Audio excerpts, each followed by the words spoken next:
Hi friends, welcome back to Birla's Parvai. So இன்னைக்கு ஒரு கேஷுவலான ஒரு ஷூட் அப்படின்னு சொல்லலாம். ரொம்ப ஃபார்மலா இல்லாம ஷூலாம் போடாம நம்மளோட ஓஜி கண்டென்ட் மாதிரி எனக்கே ஒரு ஃபீல் வந்து கிடைக்குது. ஸோ டிரைவிங் ரிலேட்டடான ஒரு கண்டென்ட் தான். அஃப்கோர்ஸ் நீங்கள் தம்ப்நெயில்ல வந்து பார்த்துருப்பீங்க. ஸோ நம்ம நிறைய டிரைவிங்கை பற்றின வீடியோஸ் வந்து நம்ம போட்டிருக்கோம். ஒரு மிஸ்டேக்ஸுக்கும் தனித்தனியாக வீடியோஸ் வந்து பண்ணியிருக்கோம். அப்போ இந்த வீடியோவில் நம்ம என்ன பார்க்க போகிறோம் அப்படின்னா, கொஞ்சம் எல்லாத்தையும் கலெக்டிவாக ஒரு பிகினர் வந்து கார் ஓட்ட ஃபஸ்ட் டைம் பண்ணும்போது என்னென்ன மிஸ்டேக்ஸ்லாம் பண்ணுவாங்க, அதை எப்படிலாம் ஓவர் கம் பண்ணலாம் அப்படிங்கிறத ஒரு டெமோவோட லைவாக இந்த வீடியோவில் நம்ம பார்க்க போகிறோம். வீடியோக்குள்ளே போகலாம். வீடியோக்குள்ளே போகிறதுக்கு முன்னாடி நம்ம சேனலை இன்னும் நீங்கள் சப்ஸ்கிரைப் பண்ணல அப்படின்னா சப்ஸ்கிரைப் பண்ணிக்கோங்க. பக்கத்தில் இருக்க பெல் பட்டனை கிளிக் பண்ணிக்கோங்க. அப்போ தான் நான் போடுற எஃபர்ட் உங்களை வந்து ரீச் ஆகும். இப்போ வீடியோக்குள்ளே போகலாம்.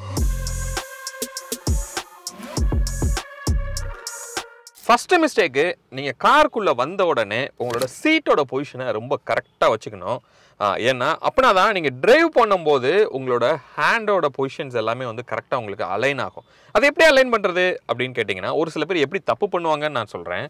ஒரு சிலர் என்ன பண்ணுவாங்கன்னா, இப்படி உட்காந்துருப்பாங்க.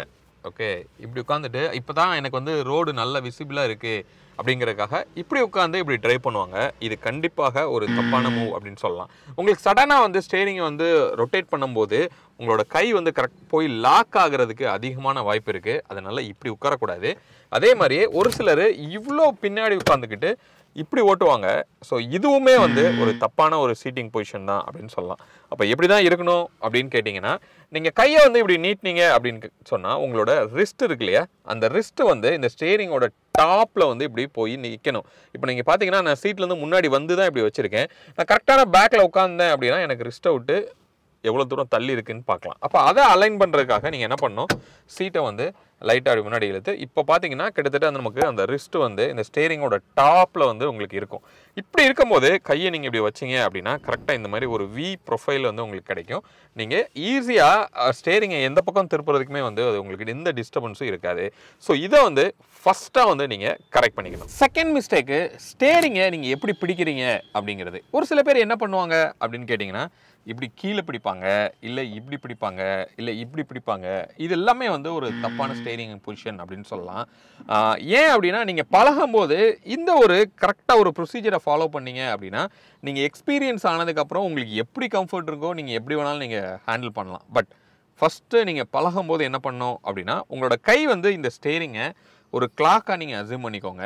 உங்களோட சின்ன முள்ளும் பெரிய முள்ளும், சின்ன முள் வந்து 10ல் இருக்கிற பொசிஷனும், பெரிய முள் வந்து 2ல் இருக்கிற பொசிஷனும் நீங்கள் ஸ்டேரிங்கை வந்து இப்படி பிடிக்கணும். ஓகே, இப்படி பிடிக்கக்கூடாது, இப்படி அடியில் போய் இப்படி பிடிக்கக்கூடாது, இப்படி மேலே வந்து இப்படி பிடிக்கணும். ஸோ இது வந்து ஒரு கரெக்டான பொசிஷனாக இருக்கும். இது எதுக்காக அப்படின்னு கேட்டிங்கன்னா, நீங்கள் எந்த பக்கம் திருப்பும் போதும் சரி உங்களுக்கு கை வந்து கிறிஸ்கிராஸ் ஆகிறதோ இல்லை பொசிஷன் ஸ்லிப் ஆகிறதோ எந்த பிரச்சனையும் இருக்காது. ஏன்னா இங்கே வந்து ஒரு ஸ்போக்ஸ் கரெக்டாக வந்து எண்ட் ஆகும். அப்போ கீழே வந்து நல்ல ஒரு கிரிப்புமே கிடைக்கும். அதனால கண்டிப்பாக இந்த பொசிஷனில் தான் நீங்கள் ஸ்டேரிங்கை ஹோல்ட் பண்ணணும். தேர்டு மிஸ்டேக்கு, ஸோ என்ன பண்ணுவாங்க அப்படின்னு கேட்டிங்கன்னா, இந்த ஸ்டேரிங்கை நம்ம ஹேண்டில் பண்ணுற விதம், அதாவது இது எப்படி நம்ம இந்த ஸ்டேரிங்கை ரொட்டேட் பண்ணணும் அப்படிங்கிறதுல மிஸ்டேக் பண்ணுவாங்க. ஒரு சிலர் என்ன பண்ணுவாங்கன்னா, இப்படி பிடிச்சிக்கிட்டு இப்படியே ஓட்டுவாங்க. ஸோ இப்போ பாருங்கள், நான் கை வந்து இது எந்த அளவுக்கு இப்படி போய் கிறிஸ்கிராஸ் ஆயிடுச்சு அப்படிங்கிறத நீங்கள் பார்க்கலாம். இதுக்கு மேலேயும் நமக்கு ரொட்டேட் பண்ண தேவை இருக்குது, ஆனால் நம்மளால் ரொட்டேட் பண்ண முடியலை. இது வந்து டைமிங் பயங்கரமாக வந்து உங்களுக்கு மிஸ் ஆகும். நீங்கள் எய்ம் பண்ண இடத்துல திருப்ப முடியாமல் ஒரு ஆப்ஜெக்டில் போய் இடிக்கிறதுக்கு அதிகமான வாய்ப்பு இருக்குது. ஸோ அதனால் நீங்கள் என்ன பண்ணணும் அப்படின்னு கேட்டிங்கன்னா, பழகும்போது கண்டிப்பாக 2 கையை வச்சு தான் நீங்கள் ஸ்டேரிங்கை ரொட்டேட் பண்ணணும். அதே மாதிரியே புல் புஷ் அப்படிங்கிற மெத்தடை வந்து எஃபெக்டிவாக யூஸ் பண்ணுங்கள். அது வந்து இனிஷியலாக உங்களுக்கு ரொம்பவே ஹெல்ப்ஃபுல்லாக இருக்கும். எப்படின்னா, இன்கேஸ் நீங்கள் லெஃப்ட்டை டர்ன் பண்ணணும் அப்படின்னா இங்கே வந்து புல் பண்ணுங்கள், இதை புஷ் பண்ணுங்கள், புல் பண்ணுங்கள், புஷ் பண்ணுங்கள். ஸோ இப்போ நீங்கள் பார்த்தீங்கன்னா 2 கையுமே இன்ட்ராக்ட் ஆகவே இல்லை. புல் பண்ணுறோம், புஷ் பண்ணுறோம், புல் பண்ணுறோம், புஷ் பண்ணுறோம். இப்போ நீங்கள் பார்க்க முடியும், எந்த டிஸ்டர்பன்ஸும் இல்லாமல் உங்களோட ஸ்டேரிங்கை நீங்கள் எஃபெக்டிவாக வந்து ரொட்டேட் பண்ண முடியுது. இப்போ இது உங்களுக்கு ஒரு ஃபுல் யூ டர்ன் போடணும் அப்படின்னா இப்படியே பண்ணால் நான் எப்போ திருப்பி முடிக்கிறது அப்படிங்கிற ஒரு டவுட் வந்து உங்களுக்கு வரலாம். பட் இந்த ஸ்பீடை வந்து நீங்கள் இன்க்ரீஸ் பண்ணிக்கலாம். இதை வந்து இப்படி நீங்கள் வேகமாக பண்ணும்போது உங்களுக்கு ஆட்டோமேட்டிக்காக உங்களுக்கு தேவையான ஸ்பீடு வந்து உங்களுக்கு கிடைக்கும். ஈஸியா வந்து நீங்க எந்த இஷ்யூவும் இல்லாம உங்களால ஹேண்டில் பண்ண முடியும். இது வந்து பிகினருக்கு ரொம்ப எஃபெக்டிவான ஒரு மெத்தட் அப்படின்னு சொல்ல முடியும். பட் சிங்கிள் ஹேண்ட் டிரைவ் அதெல்லாம் வந்து நீங்க ஒரு பிகினரா இருக்கும்போது அது ப்ரிஃபர் பண்ண கூடாது. பட் நீங்க நல்ல எக்ஸ்பீரியன்ஸ் ஆனதுக்கு அப்புறமா நீங்க அப்படி பண்ணணும்னு நீங்க நினைச்சீங்கன்னா கூட அது உங்களால ஈஸியா உங்களால பண்ண முடியும். ரொம்ப இப்படி கூட நம்மளால ஹேண்டில் பண்ண முடியும். பட் இதெல்லாம் வந்து ஒரு பிகினர் வந்து கண்டிப்பாக ட்ரை பண்ணக்கூடாது அப்படின்னு சொல்லலாம். நான் சொன்ன மாதிரி அந்த புல் புஷ் மெத்தட் வந்து ரொம்ப எஃபெக்டிவா இருக்கும். இந்த மிஸ்டேக்ல இருந்து நீங்க அவாய்ட் பண்ணிக்கலாம். நம்பர் 4 என்ன அப்படின்னா ரொம்ப கிரிட்டிக்கலான ஒரு மிஸ்டேக் அப்படின்னு சொல்லலாம். இதனால தான் நிறைய ஆக்சிடென்ட்ஸ் வந்து நம்மளால ரோட்ல பார்க்க முடியுது. என்ன அப்படின்னா அவசரத்துல பதட்டத்துல பிரேக் அமைக்கிறதுக்கு பதிலா ஆக்சிலேட்டரை ஓங்கி வந்து அமைக்கிடுவாங்க. அப்போ வண்டி நிற்கிறதுக்கு பதிலாக என்ன ஆகுது, வேகமாக வந்து முன்னாடி போகும். அந்த இடத்துல தான் ஒரு மிகப்பெரிய ஆக்சிடென்ட் வந்து உங்களுக்கு நடக்கும். அதை எப்படி அவாய்ட் பண்ணுறது அப்படின்னா இது வந்து ஒரு மாதிரி சைக்கலாஜிக்கல் அப்ரோச் அப்படின்னு கூட நம்ம சொல்ல முடியும். அதுக்கு முக்கியமாக நீங்கள் ஃபாலோ பண்ண வேண்டியது உங்களோட லெக்கோட பிளேஸ்மெண்ட் அப்படின்னு கூட நம்ம சொல்லலாம். அதாவது ஒரு பிவட் பாயிண்ட் அப்படின்னு சொல்லி ஒன்று இருக்கும். உங்களோட காலில் இங்கே பின்னாடி இங்கே இருக்கிற இதுக்கு பேர் என்ன, குதிங்கால்னு சொல்லுவோம் இல்லையா, இந்த இடத்த வந்து கரெக்டான இடத்துல நீங்கள் பிவட் பண்ணணும். பிவட்னா என்ன, கரெக்டான இடத்துல நீங்கள் ஃபிக்ஸ் பண்ணணும். அது பிரேக்குக்கு நேராக இருக்கிற அந்த பாயிண்ட்டாக வந்து உங்களுக்கு இருக்கணும். கால் வந்து ஆக்சிலேட்டருக்கு இப்படி சைடில் போய் தான் வந்து இப்படி நீங்கள் வைக்கிற மாதிரி இருக்கணும். இப்படி தான் நீங்கள் ஆக்சிலேட்டரை கொடுக்கணும். எப்போ நீங்கள் பிரேக் அமுக்கணுமோ அப்போ கால் ஆட்டோமேட்டிக்காக இப்படி ஸ்ட்ரெயிட்டுக்கு வந்து உங்களுக்கு பிரேக்கை வந்து அமுக்கும். அப்போது இது இந்த இடத்துல ஒரு சிலர் என்ன மிஸ்டேக் பண்ணுவாங்க அப்படின்னா இப்படி ஆக்சிலேட்டருக்கு நேராக பிவட் பாயிண்ட்டை வச்சுருப்பாங்க. இப்போ நீங்கள் பார்க்கலாம். ஸோ நம்மளோட சைக்கலாஜிக்கலாக நம்ம என்ன பண்ணுவோம், பதட்டத்தில் நம்ம எந்த ஸ்ட்ரெயிட்டில் இருக்கோமோ அப்படியே இப்படி அமைக்கிடுவோம். ஸோ இப்போ என்ன ஆகுது, பிரேக்குக்கு பதிலாக ஆக்சிலேட்டரே வந்து உங்களுக்கு ப்ரெஸ் ஆயிரும். இப்படி நீங்கள் வைக்கும்போது ஆட்டோமேட்டிக்காக நம்மளோட ஹியூமன் மென்டாலிட்டி படி நீங்கள் பதற்றத்தில் கூட என்ன பண்ணுவீங்க, காலை நேராக ஆக்கி தான் இப்படி பண்ணுவீங்க. இப்படி பண்ணுறதுக்கு ரொம்ப பாசிபிலிட்டி வந்து கம்மி அப்படின்னு கூட நம்ம சொல்ல முடியும். அதனால கண்டிப்பாக உங்களோட காலை வந்து பிரேக்கு கீழே தான் பிவட் பாயிண்டில் வச்சுக்கிட்டு இப்படி சைடில் தான் நீங்கள் ஆக்சிலேட்டரை யூஸ் பண்ணணும். பிரேக்கை வந்து ஸ்ட்ரைட்டாக வச்சு நீங்கள் அப்ளை பண்ணணும். நம்பர் 5 என்ன அப்படின்னா கியரை ஷிஃப்ட் பண்ணும்போது கார் வந்து ஒரு பக்கமே மூவ் ஆகிக்கிட்டு இருக்கும். இல்லை அப்படின்னா ரோடை பார்க்குறதுக்கே மறந்துடுவாங்க. இது வந்து ஒரு பெரிய மிஸ்டேக் அப்படின்னு சொல்லலாம். இது ஒரு மிகப்பெரிய விபத்தை வந்து ஏற்படுத்தும். அப்போது நீங்கள் இப்படி ஸ்டேரிங்கில் 2 கை நீங்கள் வச்சுருக்கீங்க அப்படின்னா ஸ்ட்ரெயிட்டாக ரோடை தான் வந்து நீங்கள் பார்க்கணும். அப்போ கியர் நீங்கள் டவுன் பண்ணணும் அப்படின்னா என்ன மிஸ்டேக் பண்ணுவீங்க, இப்படி கையை இப்படி எடுத்து இப்படி வைக்கும்போது இப்படியே பார்ப்பீங்க நீங்கள் எந்த கியரை நீங்கள் போட்டுக்கிட்டு இருக்கீங்க அப்படிங்கிறத பார்த்துட்டு இப்படி வருவாங்க. இப்போ இதுக்கு ஆகிற டைம் அப்படிங்கிறது கண்டிப்பாக ஒரு 1 to 2 செகண்ட்ஸ் வந்து ஆகும். அந்த 2 செகண்ட்ஸ்க்குள்ளே ரோட்டில் முன்னாடி என்ன நடக்குதுங்கிறத நீங்கள் பிளாங்காக மிஸ் பண்ணுறீங்கிறத நீங்கள் மறந்துடக்கூடாது. அதனால எப்பயுமே நீங்கள் ஸ்ட்ரைட்டாக பார்த்துட்டே இருக்கணும். கை மட்டும்தான் வந்து இங்கே கியர் லீவருக்கு வரணும். அதுக்கப்புறம் ஆட்டோமேட்டிக்காக இங்கே வந்து உங்களுக்கு கியர் ஷிஃப்ட் ஆகிட்டே இருக்கணும்.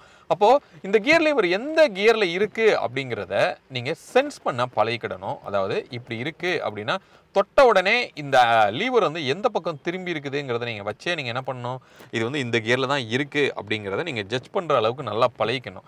அப்போது இப்போது வண்டி வந்து இப்போ செகண்டில் இருக்குது போயிட்டே இருக்குது அப்படின்னா நீங்கள் கை வச்சிங்கன்னா ஆமாம் இப்படி லெஃப்ட்டில் கீழே இருக்குது, அதுக்கப்புறம் இப்படி நடுவில் கொண்டு வந்து இப்படி 3rd, அதுக்கப்புறம் ஸ்ட்ரெயிட்டில் இப்படி வச்சுட்டு அதுக்கப்புறம் இப்படி வச்சுட்டு இப்படி 4, தென் அப்படியே ஸ்ட்ரெயிட்டில் வச்சுட்டு அதுக்கப்புறம் 4th, இப்படி வந்து நீங்கள் பண்ணுறதுக்கு பழகணும். நீங்கள் கியரை மாற்றும் போது கண்டிப்பாக இப்படி உங்களோட விஷனை இப்படி கீழே எடுத்துகிட்டு வரக்கூடாது. இது ஒரு மிகப்பெரிய தப்பு அப்படின்னு கூட நம்ம சொல்லலாம். நம்பர் 7 மிஸ்டேக் என்ன அப்படின்னா கியரை ஷிஃப்ட் பண்ணுறது டிரைவ் பண்ணும்போது. இப்போ உதாரணத்துக்கு இப்போ நம்ம வந்து ஒரு ஹைவேல தான் இப்போ டிரைவ் பண்ணிட்டு இருக்கோம். இப்போ டிரைவ் பண்ணிட்டு இருக்கும்போது நம்ம 2 கையை நம்ம ஸ்டேரிங்கில் இப்படி வச்சு தான் இப்போ ஓட்டிட்டு இருக்கோம். இப்போ உதாரணத்துக்கு நான் வந்து 3rd கியரில் இப்போ இருக்கேன். ஓகே, இப்போ நான் வந்து 4th கியர் நான் மாற்றணும் அப்படின்னா நீங்கள் இந்த இடது கையை எடுத்து இப்படி கொண்டு போய் தான் நீங்கள் 4th மாற்றணும். அப்போ என்ன பண்ணுவாங்க அப்படின்னா அந்த ஸ்டெபிலிட்டி வந்து மேசிவாக வந்து மிஸ் பண்ணுவாங்க. அப்போ கியரை மாற்றும் போது என்ன ஆகும் அப்படின்னா ஸ்டேரிங் அப்படியே ஒரு பக்கமாகவே இப்படியே போகும். அப்போ கையை வந்து இப்படி எடுப்பாங்க, அப்படியே எடுத்துருவாங்க, இப்படி பண்ணுவாங்க, இப்படி பண்ணுவாங்க. ஸோ இந்த ஒரு பேனிக் வந்து கண்டிப்பாக பிகினருக்கு வந்து இருக்கும். அப்போ அது எப்படி ஹேண்டில் பண்ணுறது அப்படின்னு கேட்டிங்கன்னா இப்போ வந்து நீங்கள் கியரை நீங்கள் ஷிஃப்ட் பண்ணணும் அப்படின்னு நீங்கள் நினைக்கிறீங்க, லெஃப்ட் கையை எடுக்கணும் அப்படின்னா ரைட் ஹேண்டை வந்து ஸ்டேரிங்கில் ரொம்ப இப்படி அழுத்தி இப்படி பிடிச்சிக்காதீங்க. ரொம்ப ஏதோ அந்த ஸ்டேரிங் நம்மளை விட்டு போயிடுமோங்கிறதுக்காக இப்படி ரொம்ப இப்படி அழுத்தி இப்படி பிடிக்கக்கூடாது.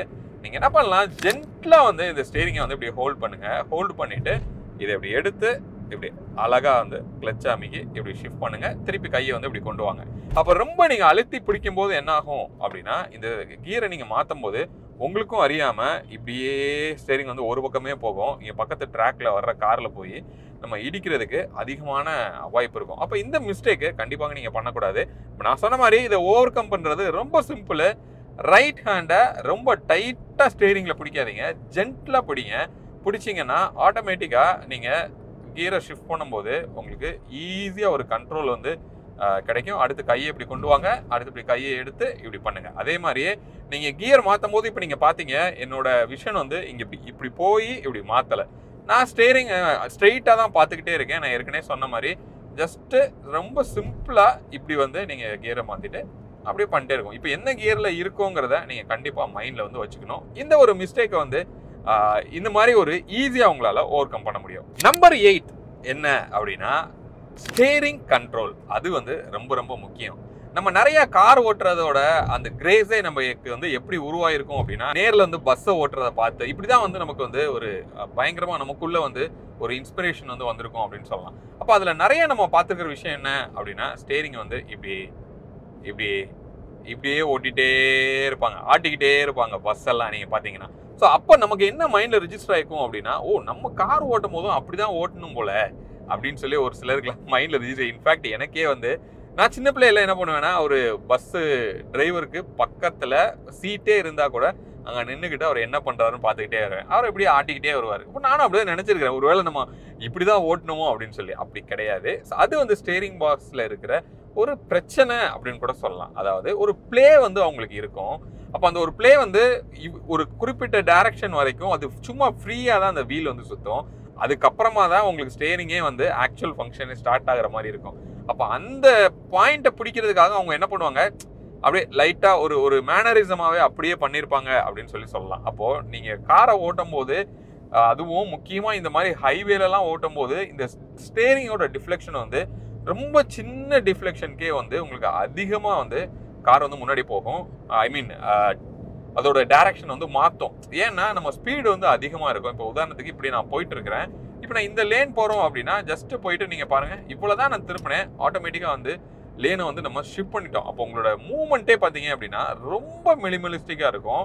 அதே மாதிரி ரொம்ப இப்படிலாம் இருக்கக்கூடாது. இப்படி இருந்துச்சு அப்படின்னா ஹை ஸ்பீட்லலாம் வண்டி இப்படி போய் டாப்பில் ஆயிடும். ஓகே, அப்போது இந்த ஸ்டேரிங் கண்ட்ரோல் இந்த மாதிரியான ஹைவேஸில் ரொம்ப ரொம்ப முக்கியம். பிகினர்ஸ் வந்து என்ன பண்ணுவாங்கன்னா ரொம்ப அப்படி ஆட்டி ஓட்டுற மாதிரி ஒரு பிஹேவியர் வந்து இருக்கும். பட் அதை வந்து கண்டிப்பாக பண்ணக்கூடாது. ரொம்ப ஸ்டேபிளாக நீங்கள் ஸ்டேரிங் வந்து பிடிக்கணும். நீங்கள் டைட்டாக பிடிக்கக்கூடாது, ஜென்டிலாக பிடிச்சிங்கனாவே போதும். நான் சொன்ன மாதிரி இந்த 10 and 2 பொசிஷனில் வச்சுட்டு ஜென்டிலாக இப்படி பிடிச்சிங்க அப்படின்னா அழகாக வந்து எப்போ டிஃப்ளெக்ஷன் தேவையோ அப்போ மட்டும் வந்து நீங்கள் கொடுங்க. சும்மா தேவையில்லாமல் இப்படி ஆட்டாதீங்க. அது உங்களுக்கு உள்ளே உட்காந்துருக்கிறவங்களுக்கும் அது ஒரு மாதிரியான இரிட்டேட்டிங்கான ஒரு ஃபீல் வந்து அவங்களுக்கும் கொடுக்கும். அதே நேரத்தில் உங்களுக்கும் அந்த டிரைவ் வந்து ரொம்ப ரொம்ப ரிஸ்க்காக போய் முடியும் அப்படின்னு சொல்லலாம். அப்போ இந்த ஸ்டேரிங் கண்ட்ரோல் அப்படிங்கிறது பிகினர்ஸ் பண்ணுற ஒரு மிஸ்டேக்கு. அதை ரொம்ப ஈஸியாக நீங்கள் என்ன பண்ணலாம் அப்படின்னா ஜென்டிலாக ஹேண்டில் பண்ணி நீங்கள் அதை ஓவர் கம் பண்ண முடியும். இப்போ இந்த பஸ்ஸை வந்து நம்ம ஓவர்டேக் பண்ணுறோன்னா இண்டிகேட்டர் போடுறோம், அப்படி அழகாக லைட்டாக சேஞ்ச் பண்ணுறேன், அது ஆட்டோமேட்டிக்காக அந்த பஸ்ஸை விட்டு தள்ளி வருது. அதுக்கப்புறம் நம்ம முன்னாடி வந்து போய்கிட்டே இருக்கோம். அப்போ இது எவ்வளோ டிஃப்ளெக்ட் பண்ணணும் இப்படிங்கிறதுக்கெல்லாம் நம்ம தனியாகவே வந்து நம்ம வீடியோஸ் பார்த்துருக்கிறோம். நம்பர் 9 என்ன அப்படின்னா ரிவர்ஸ். நிறைய பேர் டிரைவிங் இப்போ ஓட்ட பழகும் போது ரிவர்ஸ் எடுக்கிறதுக்கே வந்து பயப்படுவாங்க. அந்த ரிவர்ஸ் எடுக்கிறதுக்கு பதில் என்ன பண்ணுவாங்கன்னா சுற்றி 2 கிலோமீட்டரே சுற்றிக்கலாம் நம்ம அப்படின்னு போவாங்க. ஸோ அதெல்லாம் அவாய்ட் பண்ணுறதுக்கு அந்த ரிவர்ஸில் என்ன தப்பு நடக்கும் அப்படிங்கிறத நான் சொல்கிறேன். எதில் கன்ஃபியூஸ் ஆவாங்க அப்படின்னா, இப்போ நான் வண்டியை ஃபார்வேர்டில் இப்படி போட்டுட்டு நான் என்ன பண்ணுறேன்னா ரைட் சைடில் ஸ்டேரிங்கை இப்படி ரொட்டேட் பண்ணுறேன், காரை ஸ்லைட்டாக நான் மூவ் பண்ணுறேன் அப்படின்னா நீங்கள் பார்க்குறீங்க காரோட ஃப்ரண்ட்டு வந்து வலது பக்கம் நோக்கி போகுது. இது ஃபார்வேர்டில் இப்போ நான் வந்து என்ன பண்ணுறேன், ஸ்டேரிங்கை லெஃப்ட் சைடு ரொட்டேட் பண்ணேன்னா ஃப்ரண்ட்டு இடது பக்கம் நோக்கி போகுது. அப்போ நம்மளால் க்ளீனாக கோரிலேட் பண்ண முடியுது. ஸ்டேரிங் லெஃப்ட்னா ஃப்ரண்ட்டு லெஃப்ட்டு, ஸ்டேரிங் ரைட்னா ஃப்ரண்ட்டு ரைட்டு. சரி, இப்போ இது நான் வந்து என்ன பண்ணுறேன், ரிவர்ஸில் வந்து நான் பண்ணுறேன். இப்போ என்ன பண்ணுறேன், ரிவர்ஸ் அப்ளை பண்ணுறேன், ஸ்டேரிங்கை ரைட் சைடு நான் ரொட்டேட் பண்ணுறேன், கார் வந்து லைட்டாக மூவ் பண்ணுறேன். நீங்கள் ஃப்ரண்ட்டை பார்க்கலாம், நீங்கள் எங்கே போகுது, கார் வந்து லெஃப்ட் சைடை நோக்கி போகுது. அப்போ என்ன கன்ஃபியூஸ் ஆயிடுவாங்க அப்படின்னா, நம்ம தப்பான டைரக்ஷனில் போகிறோமோ அப்படின்னு பதட்டத்தில் மாற்றி பண்ணி எந்த பக்கம் போகணுங்கிறதையே திணறிடுவாங்க. ஓகே, இதில் நல்லா வந்து நீங்கள் ஒரு அண்டர்ஸ்டாண்ட் பண்ணிக்கணும். எப்பயுமே ரிவர்ஸில் பின்னாடி நீங்கள் எந்த பக்கம் திருப்பணுமோ, இப்போ உதாரணத்துக்கு இப்போ நீங்கள் பார்க்கலாம், நான் வந்து என்னோட காரை டிக்கி போர்ஷனை எனக்கு ரைட் சைடில் நான் திருப்பணும் அப்படின்னு நான் நினைக்கிறேன் அப்படின்னா நீங்கள் என்ன பண்ணணும் அப்படின்னு கேட்டிங்கன்னா, ஸ்டேரிங்கை ரைட் சைடில் நீங்கள் திருப்பணும்.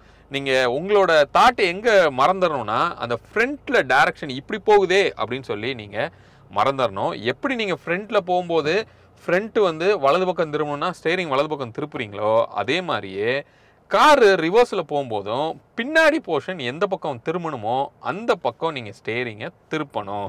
இதை வந்து நல்லாவே நீங்கள் மைண்டில் வச்சுக்கணும். சரியா?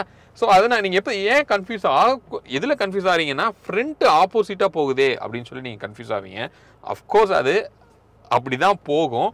நீங்கள் அந்த ஃப்ரண்ட்டை வந்து கொஞ்சம் நேரத்துக்கு நீங்கள் மறந்துடணும், எக்ஸப்ட் ரோடு. அப்போது பின்னாடி எந்த பக்கம் நீங்கள் உள்ளே போகணுமோ அந்த பக்கம். இப்போ ஒன்றும் இல்லை, என்னோட காரு என்னோட டிக்கி வந்து எனக்கு லெஃப்ட் சைடில் போகணும் அப்படின்னா நான் கியரை ரிவர்ஸ் போடுறேன், லெஃப்ட் சைடில் நல்லா ரொட்டேட் பண்ணுறேன், அப்படியே ஸ்லைட்டை மூவ் பண்ணுறேன். இப்போ நீங்கள் பார்க்கலாம் கார் வந்து எனக்கு இடது பக்கம் போகுது. சரியா? இதை வந்து நல்லா நீங்கள் ஞாபகம் வச்சுக்கணும். இதை ஞாபகம் வச்சுக்கிட்டீங்க அப்படின்னா உங்களோட ரிவர்ஸில் இது கண்டிப்பாக ரொம்பவே ஹெல்ப் பண்ணும். நம்பர் 10 என்ன அப்படின்னா, அன்னெசரி பிரேக்ஸ் அப்படின்னு சொல்லுவோம். இது பிகினர் கண்டிப்பாக நிறைய மிஸ்டேக் பண்ணுவாங்க. ஏன்னா ரோடில் சைடில் போயிட்டு இருக்கிறவங்க ஏதோ நம்ம காருக்குள்ளே தான் வந்து உள்ள போகிறாங்களோ அப்படின்னு சொல்லி அவங்க சைடில் இருக்கும் போதே அவங்க பிரேக் வந்து அப்ளை பண்ணுவாங்க. ஸோ இந்த மிஸ்டேக் வந்து உங்களை பாதிக்காது, ஆனால் உங்களுக்கு பின்னாடி வர்றவங்கள அதிகமாக பாதிக்கும் அப்படின்னு சொல்லலாம். ஏன்னா அவங்க எக்ஸ்பெக்டே பண்ண மாட்டாங்க நீங்கள் பிரேக் பண்ண போகிறீங்க அப்படிங்கிறது. ஸோ அப்போது அவங்களும் இமீடியட்டாக பேனிக் ஆகும். இந்த நிறைய நீங்கள் ரோடில் வந்து நீங்கள் கேள்விப்பட்டிருப்பீங்க, அடுத்தடுத்து நிறையா கார்ஸோ இல்லை டூ வீலர்ஸோ வந்து ஆக்சிடெண்ட்டில் போய் முடியுது அப்படின்னு சொல்லி. ஸோ அதுக்கு முக்கியமான காரணம் இதுவாக கூட இருக்கலாம் அப்படின்னு சொல்லலாம். இதுவும் ஒரு காரணம் அப்படின்னு சொல்லலாம். அப்போது அந்த முன்னாடி போகிற கார் வந்து பிரேக் அப்ளை பண்ண போகிறானோ அப்படின்னு சொல்லிட்டு நீங்கள் இப்படி பிரேக் அப்ளை பண்ணுறது. ஸோ இதெல்லாமே வந்து பண்ணக்கூடாது. அதுவும் முக்கியமாக ஹைவேஸில் இதை பண்ணவே கூடாது. ஸோ ஹைவேல போகும்போது உங்களுக்கு ஸ்பீடை ரெடியூஸ் பண்ணணும் அப்படின்னா கண்டிப்பாக நீங்கள் ஆக்சிலேட்டர்லேருந்து காலை எடுத்தீங்கன்னா ஒரு நல்ல ஸ்பீட் ரிடக்ஷன் வந்து உங்களுக்கு இருக்கும். ஆனால் நீங்கள் நல்ல ஒரு கேப்பில் வந்து போகணும். நம்ம இங்கே பஸ்லலாம் போட்டிருப்பாங்க 10 மீட்டர் இடைவெளியில் செல்லவும் அப்படின்னு சொல்லி. ஸோ அது வந்து ரியல் ஃபேக்டர் அப்படின்னு சொல்லலாம். ஸோ அந்தளவுக்கு நீங்கள் ஒரு கேப் மெயின்டைன் பண்ணி போகும்போது தான் நீங்கள் ஆக்சிலேட்டர்லேருந்து காலை எடுக்கும்போது அவங்க கொஞ்சம் பிரேக் அப்ளை பண்ணால் கூட உங்களுக்கு ஒரு நல்ல டைம் வந்து கிடைக்கும். அதுக்கப்புறம் உங்களுக்கு ரியலி பிரேக் தேவை அப்படின்னு இருக்கும்போது தான் நீங்கள் பிரேக் வந்து அப்ளை பண்ணணும். இதே தான் சிட்டிக்குள்ளே அப்ளை பண்ணும்போதும் நீங்கள் தேவையில்லாமல் டக்குன்னு பிரேக் அப்ளை பண்ணி ஓட்டக்கூடாது. அப்படி ஓட்டும் போது பின்னாடி வரவங்க ரொம்பவே கன்ஃபியூஸ் ஆயிடுவாங்க. ஏன்னா பின்னாடி வந்து லைட்ஸ் வந்து அமர்ந்து எரிஞ்சிட்டே இருக்கு. எதுக்குடா இவன் பிரேக் அப்ளை பண்ணுறான் அப்படிங்கிற மாதிரி ஒரு கொஸ்டின் வந்து நீங்களே கார் ஓட்ட பழகினதுக்கப்புறம் நிறைய தடவை ஃபீல் பண்ணியிருப்பீங்க. அதனால அன்னெசரி பிரேக்ஸை வந்து கண்டிப்பாக நீங்கள் அவாய்ட் பண்ணணும்னு சொல்லலாம். இன்னொன்று ஹார்ஷ் பிரேக்கிங்கையும் அவாய்ட் பண்ணணும். இதுவும் நிறைய பேர் மிஸ்டேக் பண்ணுவாங்க. நீங்கள் வந்து பிரேக்கை அப்ளை பண்ணுறேன் அப்படின்னு சொல்லிட்டு அப்படி ஓங்கி இப்படி அமுக்குவாங்க. அப்படி வந்து பண்ண தேவையில்லை. ஜென்டில் பிரேக்கிங் தான் வந்து உங்களுக்கு ரொம்பவே ஹெல்ப் பண்ணும். அன்லெஸ் எமர்ஜென்சி டைமில் அஃப்கோர்ஸ் நீங்கள் வந்து ஹெவியாக பிரேக் வந்து கொடுக்க போகிறீங்க. ஆனால் ஒரு நார்மலான டைமில் ஸ்பீட் ரெடியூஸ் பண்ணணுங்கிற ஒரு ரெக்யர்மெண்ட் வரும்போது ஃபஸ்ட்டு ஆக்சிலேட்டரை வந்து காலை எடுங்க, பிரேக்கில் லைட்டாக காலை வைங்க, ஜென்டிலாக அப்ளை பண்ணுங்கள். கிராஜுவலாக பிரேக் வந்து டவுன் ஆகும். உங்கள் கூட ட்ராவல் பண்ணுறவங்களும் அதிகமாக இப்படியே வர்ற அந்த ஃபீலெல்லாம் வந்து அவங்க அவாய்ட் பண்ணுவாங்க.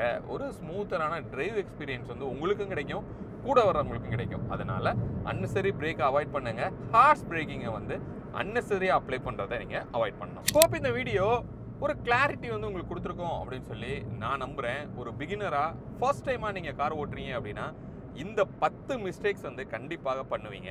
கார் ஓட்ட பழகுற எல்லாருமே பண்ணுவாங்க. நாம தான் பண்ணுறோமோ அப்படின்னு சொல்லி நீங்கள் பயப்பட தேவையில்லை. பட் இந்த 10 மிஸ்டேக்ஸை எப்படி ஓவர் கம் பண்ணணும் அப்படின்னு நான் சொல்லியிருக்கிறேன். அதை வந்து கண்டிப்பாக ஃபாலோ பண்ணி இதை நீங்கள் இம்ப்ரூவ் பண்ணிக்கணும் அப்படின்னு சொல்லி நம்ம சொல்லலாம். ஸோ மீண்டும் அடுத்து வேற ஒரு வீடியோவில் உங்களை வந்து நான் சந்திக்கிறேன். அது வரைக்கும் உங்களிடமிருந்து விடைபெறுவது உங்கள் பிர்லா. பாய்.